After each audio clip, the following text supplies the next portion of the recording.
কিছু রাজনৈতিক এবং জুডিশিয়াল দায়িত্ব পালন করে আপনাদের এখানে এবং সেই জন্য আমার বেশ কিছু বিলম্ব হয়েছে। এই জন্য আপনারা আমাকে ক্ষমা করে দেবেন। আমি আসলে কোনো ভালো বক্তা না। আমি এই জন্য সাধারণত কোনো সবাই খুব বক্তৃতাও করি না। তো একটা জিনিস আমি ভালো করতে পারি, মাই লর্ড।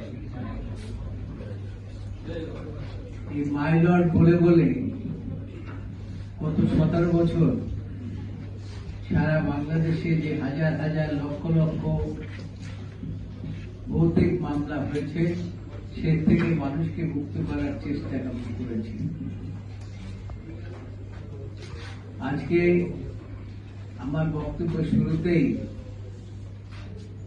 আমি শ্রদ্ধা জ্ঞাপন করছি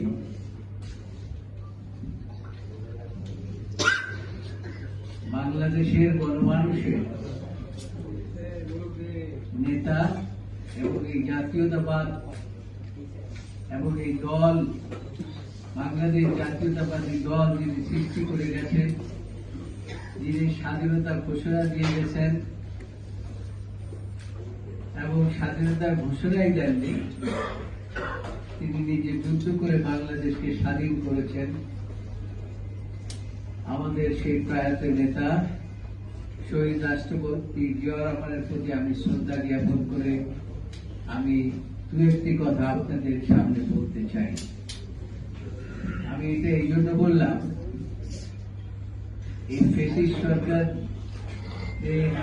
পূর্ব মুহূর্তে আপনারা শুনে থাকবেন, এমনকি আমাদের প্রধান বিচারপতি তিনিও বক্তৃতার শুরুতে বলতেন, 1000 বছরের শ্রেষ্ঠ বাঙালি জাতির পিতা শেখ মুজিবুর রহমান।